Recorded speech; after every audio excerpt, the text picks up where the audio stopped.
My sisters, umusore w'umushomeri, umusore udafite akazi, iyo aba ari red flag. Ndi imwe mu ma red flag ya danje ku musore ku mugabo. Ubundi ntago ukwiriye gutorerera gukundana n'umusore ariko kukubwira ngo n'umushomeri, nyine uhora avuga ngo akazi karabuze. Ladies, nukundana nuhura n'uwo musore nk'uwo nguwo, ikintu nakubwira, jya ushiraho amaguru, kabuno mpamaguru wiruke cyane, kuko na umva ugumye aho ngaho waba uri kwikurura ibibazo by'ubuzima bwawe, by'ubushomeri, by'ubuzima bwawe nawe bw'ubukene, kandi ubukene buragatsindwa n'Imana.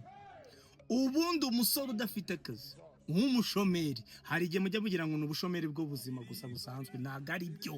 N'abahungu baraje babirakarire, my brothers, nabarabigishije murabizi.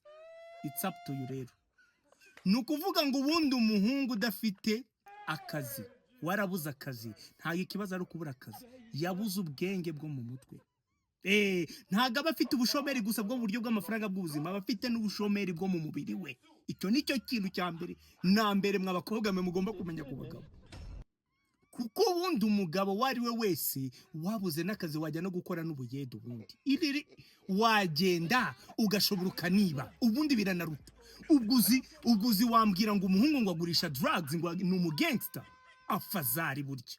Ariko ntumbwire umusore ngo wa mukobwa we ngo uri gukundana n'umusore ngo nta kazi, umushomeri nta kazi afite. Ntabwo wikunda wa mukobwa we wowe ubwawe se, kuko umuhungu we nta nubwo aba yikundamo.